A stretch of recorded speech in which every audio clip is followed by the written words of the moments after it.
السلام علیکم ورحمۃ اللہ وبرکاتہ۔ اعوذ باللہ من الشیطان الرجیم، بسم اللہ الرحمن الرحیم۔ الحمد للہ بفضلہ وکرمہ ومنہ۔ خلافت عثمان رضی اللہ عنہ کے حوالے سے ہماری گفتگو جاری تھی، اور اس حوالے سے ہم نے سیدنا عثمان غنی رضی اللہ عنہ کی پیدائش سے لے کر اور ان کی قبول اسلام اور قبول اسلام کے بعد جو مکی زندگی کا تعارف تھا وہ اختصار کے ساتھ آپ کے سامنے رکھا، اور اس میں سب سے اہم ترین بات یہ تھی جو ہمیں سامنے رکھنی چاہیے۔ سیدنا عثمان غنی رضی اللہ عنہ ان خوبصورت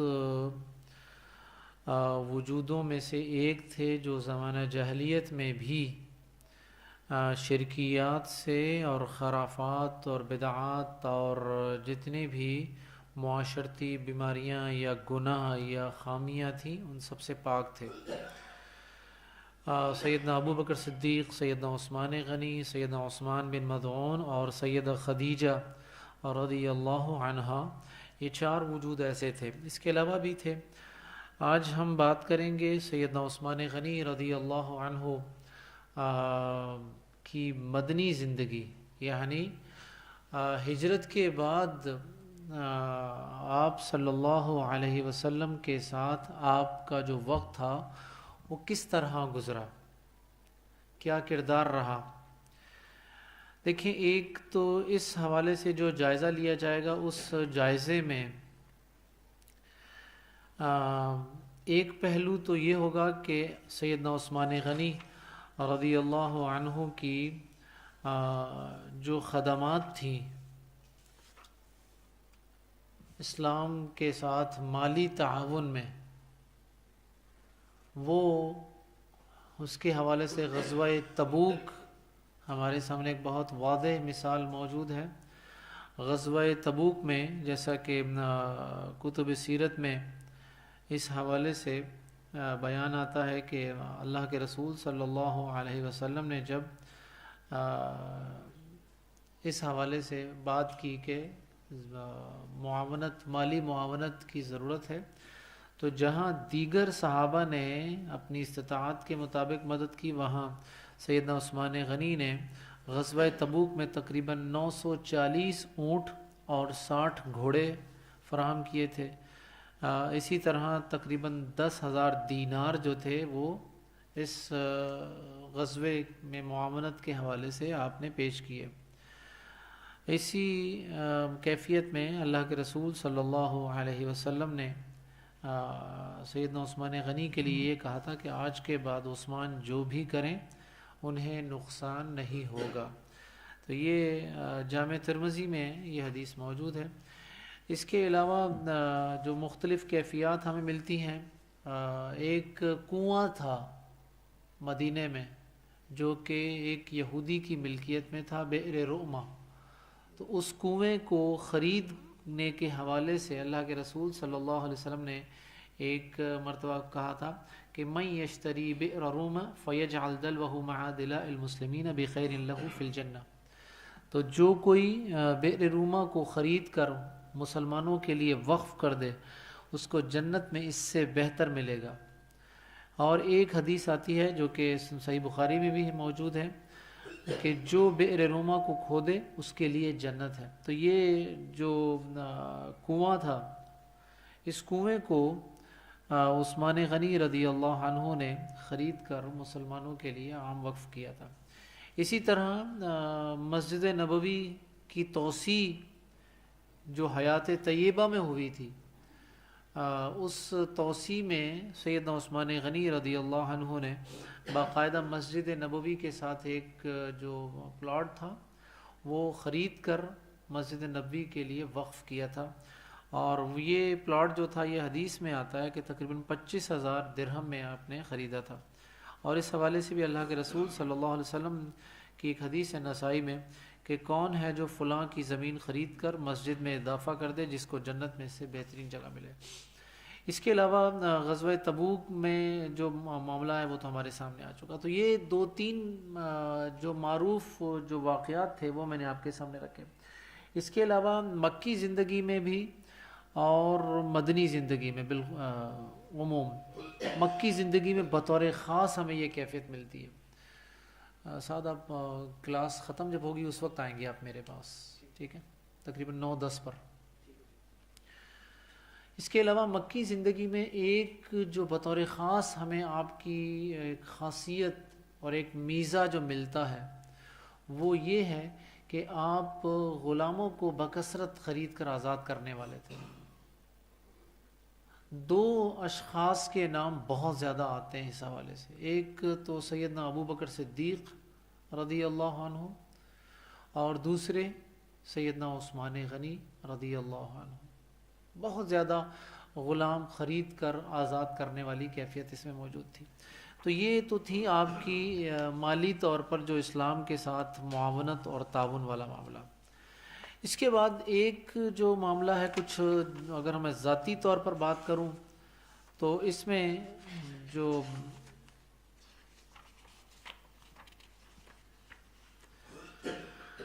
سیدہ رقیہ کے ساتھ آپ کا نکاح پہلے ہو چکا تھا مکی زندگی میں۔ سیدہ رقیہ کے ساتھ جو نکاح تھا وہ ہجرت حبشہ سے بھی پہلے تھا، اور ہجرت حبشہ آپ دونوں میاں بیوی نے ایک ساتھ کی تھی، جس کے بارے میں حدیث بھی ہم نے آپ کو سابقہ نشست میں بیان کی۔ سیدہ رقیہ رضی اللہ عنہ کا انتقال غزوہ بدر کے دوران ہوا، جس کی وجہ سے آپ غزوہ بدر میں شریک نہیں ہو سکے تھے۔ اس موضوع پر بھی ابھی ہم بات کریں گے کہ کچھ جو تھے مستشرقین اور کچھ بدبخت لوگوں نے سیدنا عثمان غنی رضی اللہ عنہ پر یہ تہمت لگائی تھی کہ آپ غزوہ بدر میں جان بوجھ کر شریک نہیں ہوئے تھے، اور اس کے پیچھے وہ جو ریزن دیتے ہیں وہ بزدلی کا دیتے ہیں کہ ڈرپوک تھے، بزدل تھے آپ۔ اور پھر غزوہ احد کے حوالے سے بھی یہ بات کی جاتی ہے اس طرح۔ تو اس پر میں ابھی انشاءاللہ العزیز آخر میں بات کروں گا۔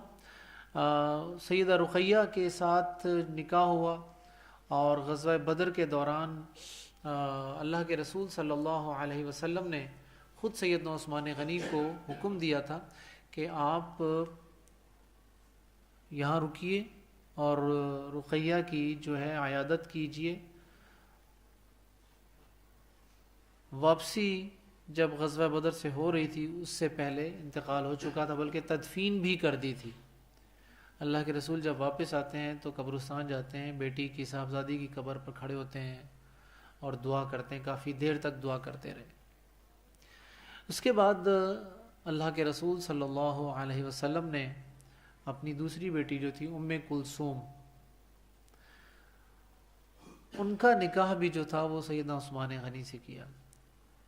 آپ یہ دیکھیے، اس بات پر غور کیجئے کہ ایک شخص نے کتنا خوبصورت کردار پیش کیا ہوگا، جو ایک شخص جو اپنی ایک بیٹی کے بعد دوسری بیٹی بھی اس کے ساتھ اس کے نکاح میں دے دیتا ہے۔ یہ مثالیں جو ہیں عمومی طور پر کردار کی اتنی خوبصورتی عمومی طور پر نہیں ملتی ہمیں، بلکہ تاریخ بھی ایسی مثال پیش کرنے سے تقریباً قاصر ہی نظر آتی ہے مجھے کہ ایسا ہو، ورنہ عمومی طور پر اگر دیکھا جائے تو داماد کے ساتھ یا مطلب بہوؤں کے ساتھ شکوے شکایت ہمارے معاشرے میں وہی نہیں ختم ہوتے۔ ہماری جو ہوتے ہیں نا ذہنی تقاضے جو ہوتے ہیں وہ اتنے ہائی ہوتے ہیں کہ جن کو پورا کرنا جو ہے وہ بہت مشکل ہو جاتا ہے۔ لیکن سیدنا عثمان غنی رضی اللہ عنہ واقعتاً ایسے خوبصورت کردار کے مالک تھے کہ ایک باپ اپنی ایک بیٹی کے بعد دوسری بیٹی دیتا ہے، اور ایک روایت میں آتا ہے، بلکہ 2-3 روایتیں آتی ہیں کہ میری اگر 10 بیٹیاں ہوتی تو میں ایک کے بعد وہ تمہارے نکاح میں دیتا، اور ایک روایت میں آتا ہے کہ 40 بیٹیاں ہوتی، اور ایک روایت میں کہ 100 بیٹیاں ہوتی۔ تو یہ سیدنا عثمان غنی کا ایک کردار تھا، اور میں یہ سمجھتا ہوں کہ اپنے فیملی کے لیے، اپنے گھر والوں کے لیے، جو اللہ کے رسول صلی اللہ علیہ وسلم کا جو ارشاد ہے نا کہ تم میں سے سب سے بہترین وہ ہے جو اپنے گھر والوں کے ساتھ سب سے اچھا ہے، اور میں اپنے گھر والوں کے ساتھ سب سے اچھا ہوں۔ تو گھر والوں سے مراد بیوی کی بات آتی ہے یہاں پر۔ تو سیدنا عثمان غنی رضی اللہ عنہ واقعتاً اتنے خوبصورت کردار کے مالک تھے اپنی بیویوں کے حوالے سے.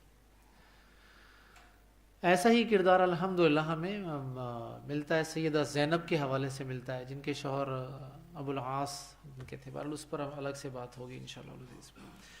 تو یہ ان کی معاشرتی زندگی کے کچھ معاملات تھے. اب رہی بات اس حوالے سے کہ آپ بدر میں شرکت کیوں نہیں کی تھی، تو اختصار کے ساتھ تو میں یہی بات کروں گا کہ بدر میں شرکت نہ کرنے کی جو وجہ تھی وہ اللہ کے رسول صلی اللہ علیہ وسلم کی تاکید تھی کہ آپ رکے رقیہ کے پاس. اس میں ان کی بزدلی یا کوئی ڈرپوک ہونا یا استغفر اللہ العظیم ایسا کوئی معاملہ نہیں تھا. اچھا، جہاں تک بات ہے غزوہ احد میں، غزوہ احد کے حوالے سے آتا ہے جی کہ آپ جنگ میں جب خالد بن ولید رضی اللہ عنہ نے اٹیک کیا تھا تو اس وقت آپ وہاں سے فرار ہو گئے تھے. یہ ایک تہمت بھی لگائی جاتی ہے. تو ایک بات صرف اتنی سی ہے کہ یہ جو معاملہ ہے ہم سیرت کی کتابوں میں پڑھیں، الرحیق المختوم دیکھ لیجئے، اور تجلیات نبوت جو کتاب آپ لوگوں نے پڑھی ہوگی آپ اس کو دیکھیں. تمام سیرت کی کتابوں میں بلا تفریق بلا تخصیص یہ بات آتی ہے کہ جس وقت سیدنا خالد بن ولید رضی اللہ عنہ نے حملہ کیا تھا اس کے بعد کتنے لوگ تھے جو اللہ کے رسول کے ساتھ باقی رہ گئے تھے؟ کتنے لوگ تھے جی؟ تقریباً 11 کے قریب، اور ایک روایت میں آتا ہے صرف 8 لوگ تھے. ٹھیک ہے. اچھا، جو 11 کی روایت ہے اس میں 10 مرد تھے اور ایک عورت تھی. جی، ام عمارہ، بارک اللہ فیک. تو سوال یہ پیدا ہوتا ہے کہ 11 کے علاوہ اور غزوہ احد میں شرکت کتنے لوگوں نے کی تھی؟ 1000 میں 300 تو چلے گئے تھے عبداللہ بن ابی کے ساتھ. کتنے باقی بچے تھے؟ 700. 700 میں سے یہ 11 نکال دیں، باقی کتنے بچتے ہیں؟ 690. چلیں جی 100 کے قریب 90 کے قریب جو شہداء تھے وہ بھی نکال دیں میکسیمم فگر کے. باقی 600 کہاں گئے تھے؟ کہاں تھے وہ 600؟ ان 600 میں سے صرف ایک سیدنا عثمان غنی پر یہ طعن زنی کرنا کہ جی آپ بھاگ گئے تھے، تو یہ تھوڑا سا محل نظر ہے ذرا. یہ سیدنا عثمان غنی پر طعن نہیں ہے بلکہ یہ صحابہ کی ذات پر طعن زنی ہے. یہ اور بات جان لیجئے، خوب اچھی طرح اپنے ذہن میں بٹھا لیجئے، کسی صحابی پر طعن زنی گویا کہ اللہ کے رسول صلی اللہ علیہ وسلم پر طعن زنی ہے. یہ کیونکہ آپ نے ایک نہیں بے شمار آپ کے فرامین موجود ہیں جس میں آپ نے کہا ہے کہ خبردار میرے صحابہ کو کچھ مت کہنا. صحابی چھوٹا ہے یا بڑا، اس نے بالکل ابتدا میں اسلام قبول کیا ہو یا بالکل آخری لمحات میں اسلام قبول کیا ہو، جس شخص کے ساتھ رضی اللہ عنہ کا لقب لگ گیا بس وہ جو پروٹوکول اس کے ساتھ آ گیا، اللہ تعالیٰ نے جو پروٹوکول دے دیا اس کے بعد میری اور آپ کی زبانیں بند ہو جانی چاہیے. ہمارے ایمان کی سلامتی اسی میں ہے. اچھا، اب اگر ہم اس کو چلیں کرٹیسائز کر لیتے ہیں سمجھنے کے لیے، کیونکہ ہر جگہ تو ہم یہ بات نہیں کر سکتے، بعض جگہ ملحدین ہوتے ہیں، بعض جگہ ان کا جواب کیسے دیا جائے. تو دیکھیں ایک بات ذہن میں رکھیے گا، کہیں کسی نص میں یہ نہیں آتا کہ صحابہ کرام رضوان اللہ علیہم اجمعین معصوم عن الخطا تھے. کہ معصوم عن الخطا کا کیا مطلب ہے؟ کہ آپ سے غلطی ہو ہی نہیں سکتی تھی، یہ نہیں ملتا کہیں بھی. لیکن بات یہ ہے کہ ان کے حسنات اتنی زیادہ تھیں، تمام حسنات ایک طرف رہیں جی. ایک جو نیکی تھی نا، ان کی جو ایک شرف تھا، وہ ان کا شرف قیامت تک کوئی اور نہیں پا سکتا. اور وہ کیا تھا؟ اللہ کے رسول صلی اللہ علیہ وسلم کی صحبت. یہ کوئی معمولی شرف نہیں ہے، یہ بہت بڑا شرف ہے. یہ تو ان کی جو بشری تقاضوں کے تحت کوئی غلطی تھی یا اجتہاد میں یا موقف میں یا کوئی بھی کسی بھی اعتبار سے، اس بنیاد پر ان کو مطعون ٹھہرانا، ان پر طعن زنی کرنا، یہ قطعاً غیر اسلامی، غیر شرعی اور غیر مسنون رویہ ہے. یہ غلطیاں کس سے نہیں ہوئی تھی جی؟ میں آپ کو بتا دیتا ہوں ایک دو مثالیں. اللہ کے رسول صلی اللہ علیہ وسلم کے بعد سب سے افضل کون ہے؟ ابوبکر صدیق. تو واقع افق میں ابوبکر صدیق رضی اللہ عنہ سے مسٹیک ہوئی تھی، منع کر دیا تھا نا، میں مالی امداد نہیں کروں گا تمہاری، تم نے میری بیٹی کے ساتھ یہ کیا، میں نہیں کروں گا. دیکھیں کوشش کریں ہر چیز کو اس کا مثبت پہلو کی طرف آیا کریں. مثبت پہلو کیا ہے اس واقعے کا؟ آیات نازل ہوتی ہیں، سیدنا ابوبکر اس سے بڑھ کر مدد کرنے لگ جاتے ہیں. یہ آیات قیامت تک سیدنا ابوبکر کی فضیلت پر گواہی بن گئی آیت. ٹھیک ہے. اچھا وہ ایک کچھ سیدنا ابوبکر اور سیدنا عمر فاروق کی آپس میں کوئی بات چیت ہوئی جس میں سیدنا عمر فاروق نے کچھ سخت کلامی کر دی تھی، تو اللہ کے رسول ناراض ہوئے تھے سیدنا عمر فاروق پر. کیا یہ چیز نہیں تھی؟ اس طرح کے بے شمار واقعات ہمیں مل جائیں گے، بہت سارے واقعات ملیں گے ہمیں اس میں. ان واقعات کی بنیاد پر ہم یہ کہیں کہ جی وہ ایسا ہے تو ایسا ہے، واللہ واللہ باللہ تاللہ اپنی زبانیں بچائیے، اپنی زبانوں کو بچائیے، اپنے آپ کو بچائیں اس بات سے. یہ کائنات کا سب سے خوبصورت ترین گروہ اور سب سے خوبصورت ترین جماعت ہے. اگر قرآن مجید کی یہ آیت کسی عام انسان کے بارے میں ہو سکتی، عام مسلمان کے بارے میں، کہ تلک امۃ قد خلت لہا ما کسبت وعلیہا ما اکتسبت، اگر یہ میرے اور آپ کے بارے میں ہو سکتی ہے آیت، تو صحابہ کرام رضوان اللہ علیہم اجمعین من باب اولا اس کے مصداق ہیں. کیونکہ رضی اللہ عنہم، اللہ ان سب سے راضی ہو چکا ہے اور وہ سب اللہ سے راضی ہو چکے ہیں. لہذا ہمیں یہ اس بات کا علم نہیں ہے کہ اس کیفیت میں، شدت والی کیفیت میں، غزوہ احد کے دوران جو دیگر صحابہ وہاں سے پیچھے ہٹے، عارضی طور پر پسپائی اختیار کی کسی بھی وجہ سے، تو اس کی وجہ کیا تھی؟ کیونکہ اکیلے سیدنا عثمان غنی تو نہیں تھے، اور بے شمار سینکڑوں صحابہ تھے جو جو پیچھے ہٹے ہیں، پھر دوبارہ واپس پلٹ کر آئے ہیں. تو یہ اس حوالے سے یہ چیز سامنے ہمیں اپنی رکھنی چاہیے. اس میں انشاءاللہ العزیز میرے پاس جو آج جو کتاب بھی ہے ایک، یہ کتاب کا میں تعارف آپ کے سامنے کرواتا ہوں، ابھی میں کتاب دوں گا بھی آپ کو. یہ کتاب الحمدللہ ہمارے ایک معروف مفسر ہیں ابن العربی رحمہ اللہ، جن کی تفسیر کی کتاب بھی ہے احکام القرآن، اور احادیث کی کتابوں کی شروحات بھی انہوں نے لکھی. جامع ترمذی کی شرح انہوں نے لکھی، کچھ صحیح بخاری کے کچھ ابواب کی شرح بھی انہوں نے لکھی. تو یہ محدث بھی ہیں، مفسر بھی ہیں، فقیہ بھی ہیں اور مورخ بھی ہیں. اگر تاریخ اسلام کے اس حساس ترین وقت کو اگر آپ لوگ سمجھنا چاہتے ہیں منہج کے تحت، قرآن مجید اور احادیث کو مد نظر رکھتے ہوئے، تو دو اشخاص کی کتابیں آپ لوگ ضرور پڑھیے. دو کتابیں.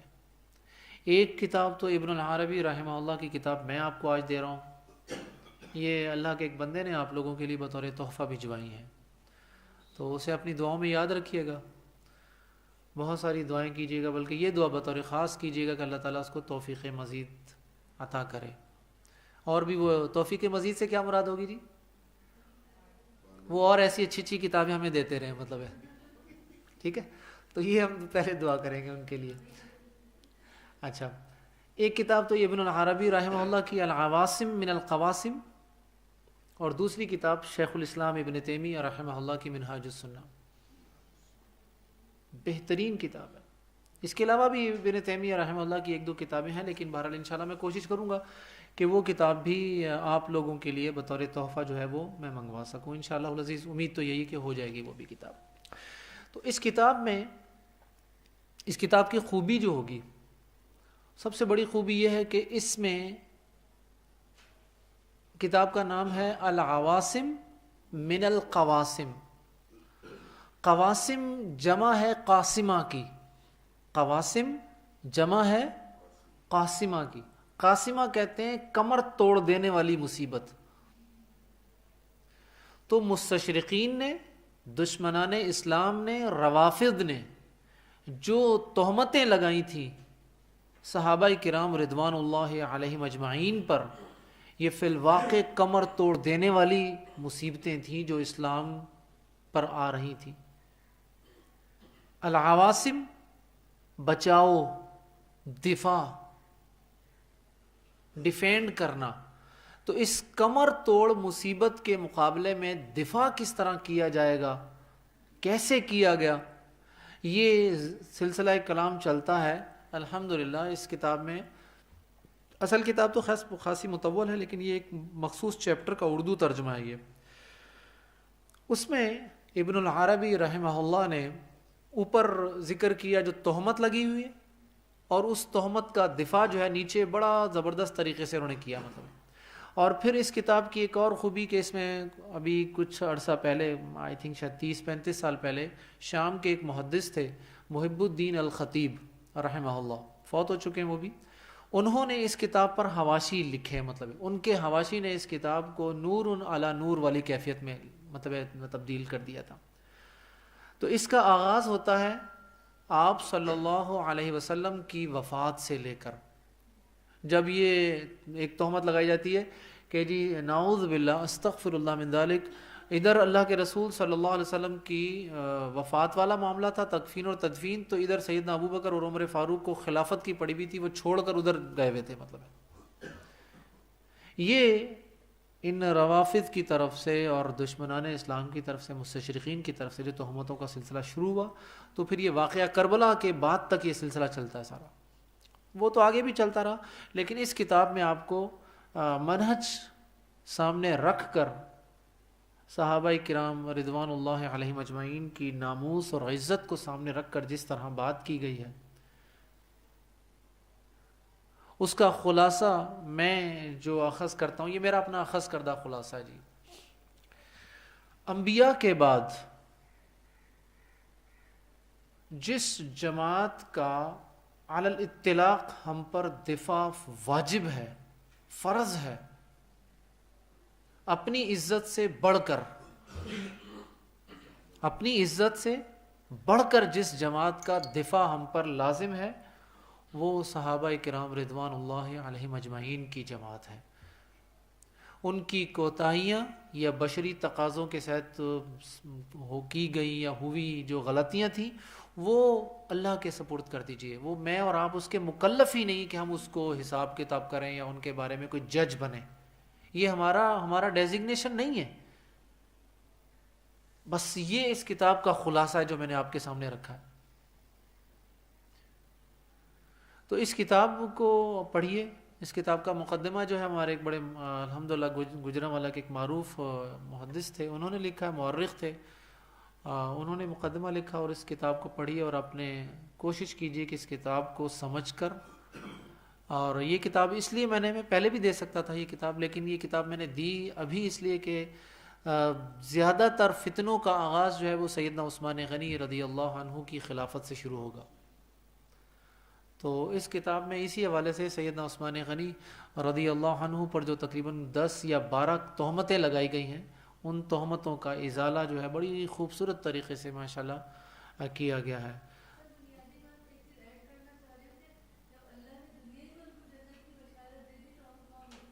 یہ اس طرح کی بہت ساری باتیں، دلائل تو خیر مت ذکر کرنے چاہیں تو بہت سارے دلائل ہو سکتے ہیں، وہ بالکل اللہ کو جزائے خیر دے، ایسا ہی ہے.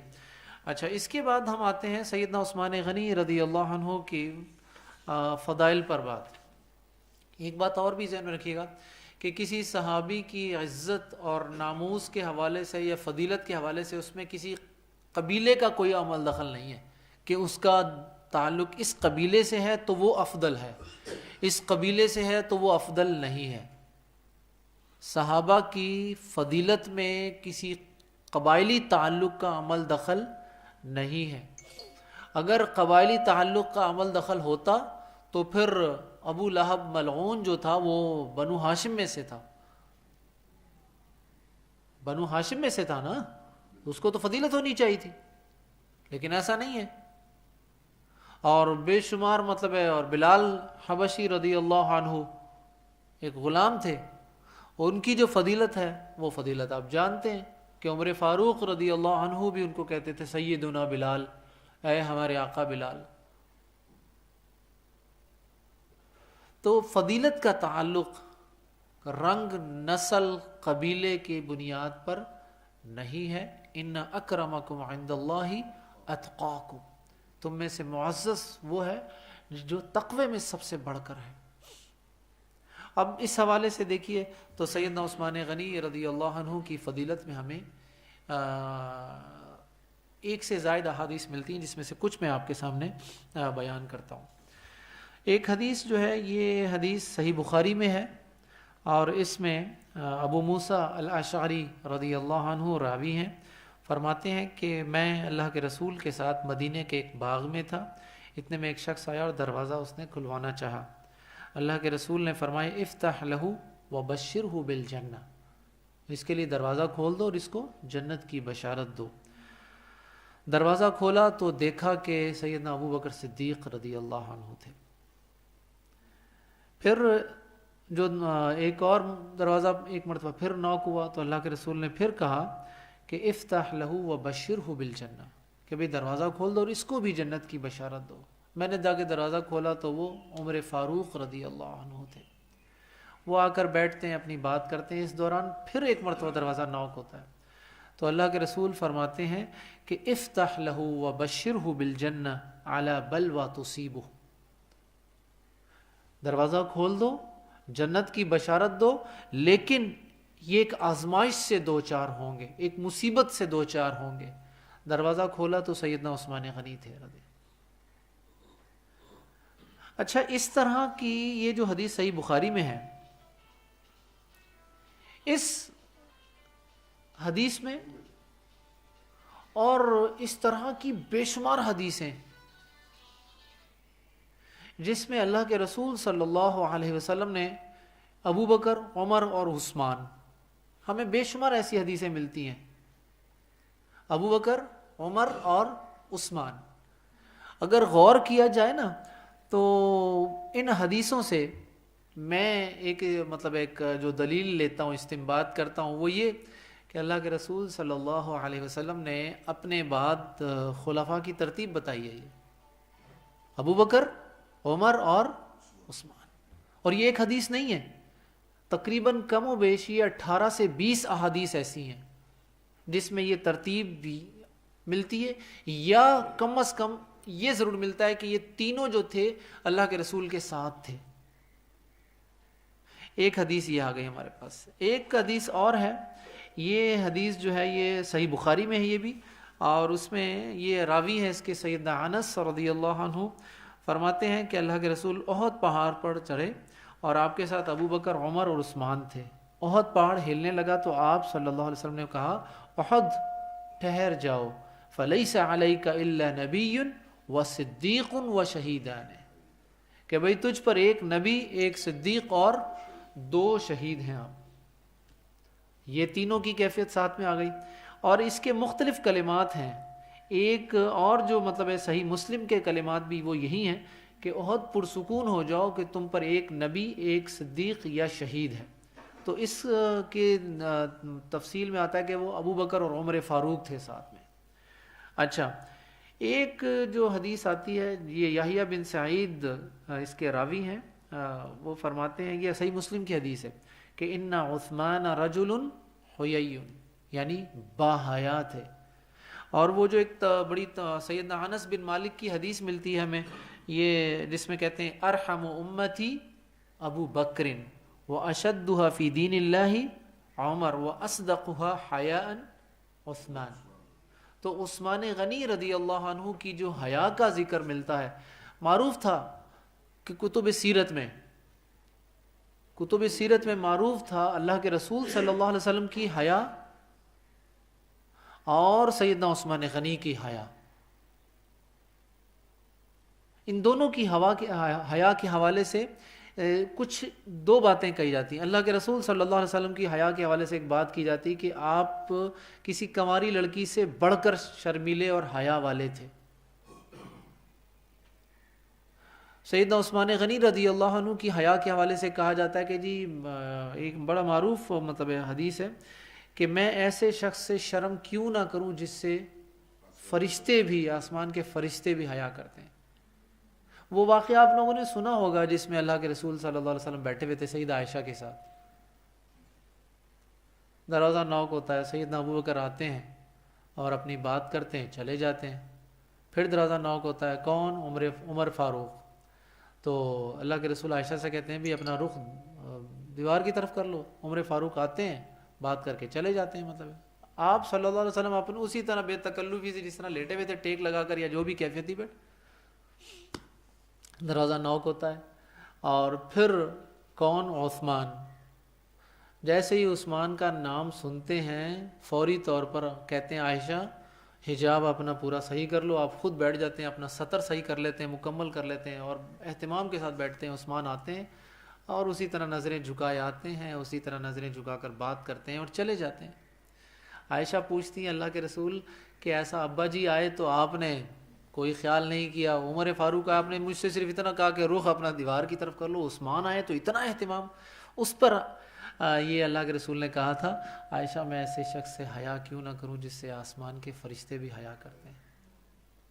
اور بہت ساری تفصیلات آتی ہیں اس میں کہ یہ وہ شخص تھے جنہوں نے اپنا سطر نہیں دیکھا تھا، تنہائی میں بھی بے لباس نہیں ہوتے تھے. یہ وہ کیفیت تھی ان کے ساتھ. مطلب یہ حیا والی یہ کیفیت آپ سوچ سکتے ہیں مطلب ہے کہ ایک شخص اتنا شرم والا، اتنی حیا والا ہے کہ تنہائی میں بھی اپنے آپ کو نہیں دیکھتا، اپنا سطر نہیں دیکھتا. تو یہ ان کی فضیلت پر سیدنا عثمان غنی کے حوالے سے آتی ہے. اس حوالے سے جو کچھ حدیثیں میں اور بھی آپ کو سنا دوں. شہادت عثمان کے حوالے سے بات آتی ہے. جیسا کہ ہم نے ابھی احد پہاڑ کے حوالے سے ایک بات کی جس میں اللہ کے رسول نے کہا تھا احد رک جاؤ، ٹھہر جاؤ، تو ان پر ایک نبی، ایک صدیق اور 2 شہید ہیں. تو اس میں گویا کہ سیدنا عثمان غنی کی شہادت کی مطلب ایک خبر دی جا رہی ہے.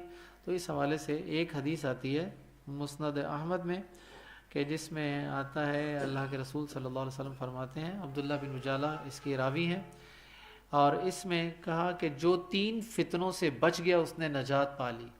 میری موت، دجال اور حق پر قائم خلیفہ کا مظلومانہ قتل.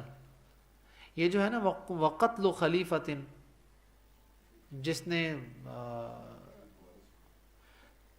جو 3 فتنوں سے بچ گیا اس نے نجات پا لی. میری موت اور دجال اور تیسرا مظلوم خلیفہ کا قتل. تو مظلوم خلیفہ کے قتل سے مراد جو ہے وہ سیدنا عثمان غنی رضی اللہ عنہ. اچھا اسی طرح ایک اور حدیث آتی ہے جس میں یہ حدیث ہمارے سامنے اللہ کے رسول صلی اللہ علیہ وسلم فرماتے ہیں، اور راوی ہیں عبداللہ بن عمر، کہتے ہیں کہ جی ایک شخص گزرتا ہے تو اللہ کے رسول فرماتے ہیں کہ یقتل فیہا، کہ یہ قتل ہو جائے گا یہ شخص جو مظلومانہ طور پر جو سر جھکا کر جا رہا. تو عبداللہ بن عمر کہتے ہیں کہ میں نے دیکھا تو وہ عثمان غنی تھے. اسی طرح کعب رضی اللہ عنہ کی حدیث ہے، اس میں بھی یہ آتا ہے. اس میں یہ حدیث صحیح جو ہے سنن ابن ماجہ میں ہے. اس میں اللہ کے رسول فرماتے ہیں کہ یہ شخص اس دن حق پر ہوگا، اور اشارہ تھا اس میں سیدنا عثمان غنی رضی اللہ عنہ کی طرف. صراحتاً یہ لفظ ملتی کہ یہ شخص اس دن حق پر ہوگا. اور کعب جو ہیں وہ فوراً دیکھتے ہیں کہ کس شخص کی طرف اشارہ کیا گیا، تو دیکھا کہ وہ سیدنا عثمان غنی رضی اللہ عنہ. تو اس طرح اور بھی مطلب کچھ مطلب تقریباً کوئی 10 کے قریب احادیث ہمیں ملتی ہیں. نہیں کعب خواب نہیں، مجلس میں بیٹھے ہوئے تو اللہ کے رسول نے کی طرف اشارہ کیا کہ یہ شخص حق پر ہوگا. تو کعب جا کر دیکھتے ہیں کہ کس شخص کی طرف اشارہ کیا، دیکھا تو وہ سیدنا عثمان غنی تھے. مطلب تو اس طرح یہ مختلف احادیث جو ہیں ہمارے پاس آتی ہیں، اور ایک حدیث جو صراحتاً ہمیں ملتی ہے، یہ حدیث طبقات ابن سعد رحمہ اللہ اس کو روایت کرتے ہیں کہ سیدنا عثمان غنی کہتے ہیں کہ اللہ کے رسول نے مجھ سے ایک وعدہ لیا کہ میں اس پر ڈٹا رہوں گا، اور کچھ روایات میں اس پر اضافہ ہے کہ اللہ کے رسول صلی اللہ علیہ وسلم کہتے ہیں عثمان سے کہ اگر لوگ تم سے اس قمیص کو اتروانا چاہیں تو جسے اللہ نے تمہیں پہنایا ہوگا تو ایسا مت کرنا۔ تو قمیص سے مراد خلافت ہے۔ یہاں پر کچھ باتیں سمجھ میں آتی ہیں ہماری۔ ایک بات تو یہ کہ سیدنا عثمان غنی کی خلافت جو تھی وہ اللہ تعالیٰ کی عطا تھی، یہ حدیث میں کہ وہ قمیص جسے اللہ نے تمہیں پہنایا ہوگا، اور تمام محدثین اس قمیص سے مراد خلافت ہی لیتے ہیں کہ جس قمیص کو اللہ تعالیٰ نے پہنایا، یعنی کہ یہ خلافت جو تھی اللہ تعالیٰ کی رضامندی اور اللہ تعالیٰ کی عطا اور اللہ تعالیٰ کا فضل و کرم تھا ان پر، مطلب تو اس کو خلافت کو مت چھوڑنا۔ تو باغیوں نے جنہوں نے یہی مطالبہ کیا تھا کہ عثمان غنی جو ہیں خلافت کو چھوڑ دیں، جب جھوٹے انہوں نے الزامات لگائے، پروپیگنڈا کیا، جس پر ہم بات کریں گے تفصیل سے انشاءاللہ العزیز، تو اس وقت سیدنا عثمان غنی نے اس کو چھوڑنے سے انکار کر دیا تھا، تو جان دی تھی۔ اور اس میں ایک جو سب سے امپورٹنٹ چیز جو ہمارے سامنے آتی ہے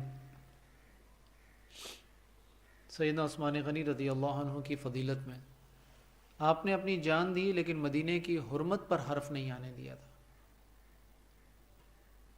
مدینہ حرم، مکہ کی حدود کچھ حرم کے ہیں، حرم مکی اور حرم مدنی، مدینے کی حرمت پر حرف نہیں آنے دیا۔ یہ بڑی تفصیل سے ہم اس پر بات کریں گے، آپ کی شہادت اور آپ کے قتل کے حوالے سے جو پس منظر ہے تمام تفصیلات بتائیں گے کہ ہوا کیا تھا، کیوں یہ نوبت آئی تھی، کیا معاملات ہوئے تھے، اور اصل ان باغیوں کے، مفسدین اور ان خباثاء کے پیچھے پس منظر میں ان کا مشن کیا تھا جو انہوں نے اس طرح مدینۃ الرسول اور سیدنا عثمان غنی اور صحابہ کے خلاف یہ قدم اٹھایا۔ کیا واقعتاً ان کے جو الزام جو تھے، تہمتیں تھیں، ان کی کچھ حقیقت تھی یا وہ جھوٹ تھے؟ سب اس پر ہم انشاءاللہ تفصیل سے بات کریں گے۔ یہ بات ذہن میں رکھیے، وہ سب کے سب جھوٹ تھے، لیکن ہم اس کو ون بائی ون کرٹیسائز کریں گے ایک ایک، تاکہ ہمارے نزدیک وہ حقیقت جو ہے وہ کھل کر واضح ہو جائے۔ مطلب اس میں تو یہ سب سے اہم چیز تھی کہ ایک شخص اپنی جان دے دیتا ہے لیکن مدینۃ الرسول کی حرمت پر کوئی حرف نہیں آنے دیتا۔ صحابہ کرام نے اور صحابہ کے بیٹوں نے بھی آ کر کہا تھا دفاع کے لیے، باقاعدہ تلواریں اٹھا کر ہم آپ کا سیکورٹی لینے کی، لیکن سیدنا عثمانی نے سب کو منع کر دیا تھا۔ تو یہ ایک سیدنا عثمان غنی رضی اللہ عنہ کے حوالے سے آتا ہے۔ اور آخر میں جو ہماری گفتگو ہے وہ سیدنا عثمان غنی ابو بکر صدیق کے دور خلافت میں مجلس شورا میں تھے، اسی طرح دور صدیقی میں ابو بکر صدیق میں جو اقتصادی بحران ہوا تھا تو سیدنا عثمان غنی رضی اللہ عنہ کا وہ مشہور واقعہ آپ لوگوں نے سنا ہوگا، جب ایک جگہ سے غلہ آیا تھا تو مدینے کے تاجروں نے کیا کہا تھا کہ جی ہم نے سنا ہے آپ کے پاس کچھ سامان آیا، تو آپ ایسا کریں کہ یہ آپ ہمیں دے دیجئے دگنے منافع پر۔ تو عثمان غنی نے کہا مجھے اس سے بھی زیادہ منافع مل رہا ہے۔ کہا اچھا 10 گنا منافع دیں گے؟ کہا مجھے اس سے بھی زیادہ منافع مل رہا ہے۔ کہا مدینے میں ہم سے بڑا تاجر کوئی نہیں، تو ہم سے بڑھ کر منافع آپ کو کون دے گا؟ تو سیدنا عثمان غنی فرماتے ہیں کہ اللہ تعالیٰ مجھے دے گا، اللہ نے مجھ سے وعدہ کیا ہوا ہے۔ تو وہ سارا کا سارا غلہ جو ہے وہ اہل مدینہ میں مفت تقسیم کر دیتے ہیں وہ۔ تو یہ سیدنا ابو بکر صدیق کی خلافت کے دوران جو ایک اقتصادی قحط سالی تھی یا بحران تھا، اس میں آپ نے مطلب شرکت کی تھی اس میں اس اعتبار سے۔ اور سیدنا عمر فاروق کے دور میں بھی آپ باقاعدہ مجلس مشاورت میں شریک تھے، اور سیدنا عمر فاروق کے دور میں ہر اہم ترین معاملے میں مشاورت میں آپ شریک رہے، یہاں تک کہ یہ جو تاریخ ہجری ہے جس کو ہم تاریخ اسلامی کہتے ہیں، کوئی تاریخ اسلامی یا کافر نہیں ہوتی الا کہ کچھ تاریخوں کا پس منظر غلط ہے، تو یہ ہجری تاریخ کہلاتی ہے یا قمری تاریخ کہلاتی ہے۔ ایک روایت کے مطابق اس کا مشورہ جو تھا وہ سیدنا عثمان غنی نے دیا تھا کہ یہ ہجری تاریخ شروع کی جائے۔ ایک روایت اور بھی ہے جس کے مطابق یہ جو رجسٹر تیار کیے گئے تھے نا سیدنا عمر فاروق نے جو رجسٹرز تیار کیے تھے، جس کے بارے میں ہم نے بڑی تفصیل سے بات کی ہے کہ لوگوں کو جو وظائف دیے جاتے تھے، وظائف دینے کے لیے ان لوگوں کی مطلب امہات المومنین اور السابقون الاولون اور پھر اصحاب البدر اور پھر بیت رضوان، اور یہ ترتیب جو تھی، یہ سارے رجسٹرز تیار کرنے کا مشورہ بھی سیدنا عثمان غنی رضی اللہ عنہ نے دیا تھا۔ اسی طرح زمینوں کے حوالے سے کچھ ٹیکسز تھے، خراج لیا جائے، یہ سارے معاملات بھی سیدنا عثمان غنی رضی اللہ عنہ کے حوالے سے تھے۔ اچھا، اس میں سیدنا عمر فاروق کے دور حکومت میں ایک اور بڑی اہم ترین ذمہ داری جو تھی سیدنا عمر فاروق نے سیدنا عثمان غنی کو جو دی ہوئی تھی، وہ امہات المومنین کے حوالے سے مکمل جو ذمہ داری تھی وہ سیدنا عثمان غنی کے پاس تھی۔ ان کی ذاتی ضرورتیں، ان کے وظائف، ان کا حج، ان کا عمرہ، جو بھی معاملات تھے، یہ تمام معاملات کی نگرانی سیدنا عمر فاروق نے سیدنا عثمان غنی کو اپنی خلافت میں دی ہوئی تھی۔ یہی وجہ ہے کہ جب وہ امہات المومنین سیدنا عمر فاروق کے دور میں حج کے لیے جاتی ہیں تو سیدنا عثمان غنی ان کے ساتھ جاتے ہیں حج کے لیے، مطلب بطور نگران۔ تو یہ سیدنا عمر فاروق کے دور تک سیدنا عثمان غنی کا جو مطلب ہے حالات زندگی تھے، اور اگلی نشست میں انشاءاللہ العزیز ہم بات کریں گے سیدنا عثمان غنی کی خلافت کیا معاملہ تھا، خلافت ان کو کیسے بطور خلیفہ ان کا تعین ہوا، اور اس میں ووٹنگ کا جو سلسلہ ہے وہ ووٹنگ کیسے ہوئی، کیا یہ سلیکشن تھی یا مطلب الیکشن تھا یا سلیکشن تھی، کیا کیفیت تھی اس میں، اس پر ہم بات کریں گے۔ اور اس میں بھی کچھ تہمتوں والا جو سلسلہ ہے اس پر بھی ہم بات کریں کہ عبد الرحمن بن عوف رضی اللہ عنہ پر تہمت لگائی جاتی جی کہ آپ سیدنا عثمان غنی کے رشتہ دار تھے، اس لیے انہوں نے سیدنا عثمان غنی کو بطور خلیفہ منتخب کیا اور سیدنا علی کے ساتھ انہوں نے مخالفت کی اور ان کو نہیں کیا۔ تو اس پر بھی بات کریں گے انشاءاللہ العزیز۔ اور اس میں سیدنا عمر فاروق رضی اللہ عنہ نے جو شورا بنائی تھی اس کا کیا عمل دخل تھا، اور اس کے بعد پھر ہم اگلے معاملات جو ہیں وہ انشاءاللہ العزیز اس پر ہم بات کریں گے تفصیل سے باذنہ تعالی انشاءاللہ العزیز۔ تو ابھی تک ہم نے جو گفتگو کی ہے، اس گفتگو پر اگر کسی کے ذہن میں کوئی سوال ہے، کوئی استفسار ہے تو پلیز وہ آپ اس پر کر سکتے ہیں۔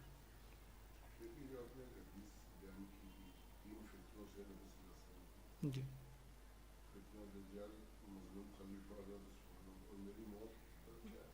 اس کا مفہوم جو ہے وہ انشاءاللہ العزیز میں دیکھوں گا، مجھے اس وقت جو میری ابھی فوری طور پہ جو سمجھ میں آتی ہے وہ یہی آتی ہے کہ موت کے حوالے سے آپ صلی اللہ علیہ وسلم کے حوالے سے بہت سارے لوگوں کا یہ عقیدہ ہے کہ آپ فوت نہیں ہوئے، آپ زندہ ہیں، حاضر اور ناظر کا جو ہے معاملات، تو ایک تو وہ آ گیا، اور دجال والا جو معاملہ آتا ہے وہ بھی اسی طرح مطلب سارا آتا ہے۔ تو یہ سارے معاملات ہیں اس میں انشاءاللہ۔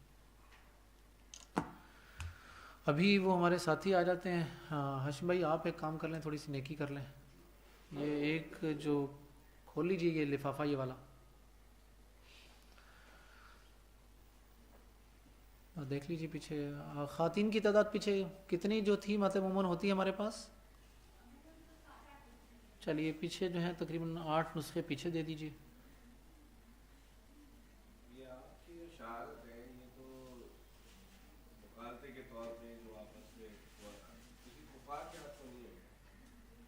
نہیں ہوا تو کافروں کے ہاتھوں ہی ہوا ہے سارا، مفسدین وہ قاتل کافر ہی تھے نا، مسلمان تو نہیں تھے نا وہ لوگ،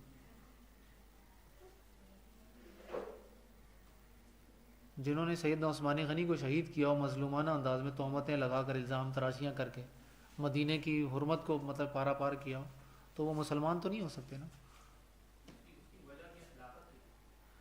نہیں، اس کی ہم بات کریں گے انشاءاللہ عزیز، مطلب اس مختصر سی گفتگو میں نہیں بتا سکوں گا، اگلی آنے والی نشستوں میں انشاءاللہ اس پر بات ہوگی۔ ساتھ ایسا کریں کہ پیچھے 8 نسخے پیچھے دے دیجیے، خواتین میں دے دیجیے پیچھے، اور یہ باقی سب ہاشم بھائی یہاں پر سب کو دے دیجیے ایک ایک نسخہ ہی جو ہے، ایک نسخہ مجھے دے دیجیے تاکہ میں تھوڑا سا اختصار کے ساتھ تعارف کروا دوں ذرا اس کتاب کے حوالے سے۔ بارک اللہ فیکم۔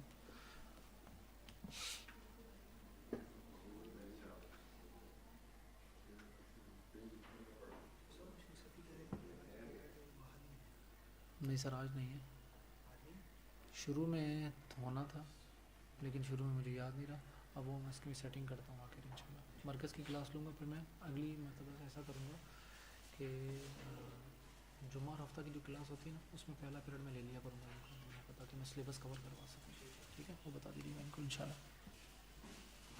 بس میں آ رہا ہوں چند منٹ میں بس اوپر.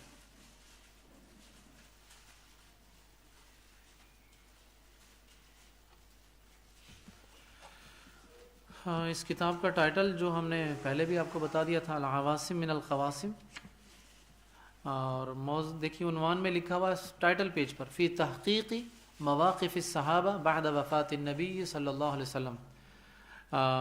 یہ العواصم من القواسم یہ اس حوالے سے ہے کہ جو الزام تراشیاں یا جو مصائب اللہ کے رسول صلی اللہ علیہ وسلم کی وفات کے بعد پیش آئے, اس حوالے سے صحابہ کا موقف کیا تھا. ہاشم بھائی آپ بھی تو لے لیں ایک نسخہ. نہیں لے لینا وہاں سے لے لینا, مسئلہ نہیں. تو اس میں صحابہ کرام رضوان اللہ علیہم اجمعین کا موقف کیا تھا. ابن العربی رحمہ اللہ اس کے مؤلف ہیں, اور اس میں تعلیق جو تھی وہ محب الدین الخطیب رحمہ اللہ کی ہے. ترجمہ جو ہے وہ محمد سلیمان کیلانی رحمہ اللہ کا ہے, اور حاشیہ جو ہے اس پر خالد گرجاکھی صاحب کا رحمہ اللہ کا. اس کی فہرست موضوعات دیکھ لیجئے ذرا پہلے صفحے میں ہی. فہرست مضامین میں اصحاب رسول کلہم عدول, اور اس کے بعد فن تاریخ پر کچھ کلمات ہیں. خلافت کا معنی اور مفہوم کیا ہے. ابو بکر اور عمر کا تقابل ہے, عمر اور عثمان غنی کا تقابل ہے, عثمان و علی کا تقابل ہے, اور علی اور معاویہ رضی اللہ عنہم جمیعا کا تقابل ہے. خلافت خاصہ کیا چیز تھی, اور پھر خاندانی خلافت, یہ اس میں مقدمہ ہے خالد گرجاکھی صاحب کا مطلب رحمہ اللہ. اس کے بعد پھر موضوعات شروع ہوتے ہیں. اللہ کے رسول کی وفات اور صحابہ کو اس کا صدمہ, سیدنا علی اور سیدنا عمر کے صدمے کی کیفیت, اور بنو ثقیفہ میں جو اجتماع ہوا تھا, پھر مانعین زکوٰۃ کے حوالے سے, اور اسی طرح پھر آ جائیے کہ سید شہادت عثمان کے حوالے سے جو تمام تر معاملات چلیں گے, یہ بڑی تفصیل سے چلیں گے. شہادت عثمان کا معاملہ شروع ہوا 125 صفحہ نمبر سے لے کر 239 تک, 125 صفحات اس حوالے سے ملیں گے. سیدنا علی رضی اللہ عنہ کی بیعت کے حوالے سے ہے, اور خلافت علی میں جو جنگیں ہوئی تھیں, ایک جنگ جمل ہوئی تھی, ایک جنگ صفین ہوئی, اور پھر ایک تحکیم جو ہوا تھا واقعہ تحکیم, اس پر بات ہے. اور اسی طرح مطلب مختلف پھر یہ سیدنا معاویہ کے فضائل کے حوالے سے کچھ بات ہے. یزید رحمہ اللہ کی ولی عہدی کے حوالے سے معاملات ہیں کچھ. اور یہ کتاب اس طرح تقریباً 400 صفحات کی کتاب ہے. اس میں یہ ابن العربی رحمہ اللہ نے, میں یہ نہیں کہوں گا کہ یہ 100% 100% شیورٹی کے ساتھ بالکل صحیح ہے, یہ موقف کے ساتھ اختلاف کیا جا سکتا ہے, لیکن انہوں نے کیا کیا تھا, انہوں نے سب سے عام ترین چیز جس کا خیال رکھا وہ یہ تھا کہ منہج کو ذرا ملحوظ خاطر رکھا ہے. وہ منہج جو میں ابھی آپ کو کچھ دیر پہلے بتا کر جا چکا ہوں کہ صحابہ کرام رضوان اللہ علیہم اجمعین اس کائنات کے سب سے افضل ترین گروہ اور جماعت کی حیثیت سے, اس پر اب ہمیں ان پر جج بننے کی قطعاً کوئی اجازت ہمارے پاس نہیں, نہ ہمارے پاس اختیار ہے اس چیز کا. بارک اللہ فیکم. انشاءاللہ العزیز اگلے ہفتے ملاقات ہوگی. والسلام علیکم ورحمۃ اللہ وبرکاتہ.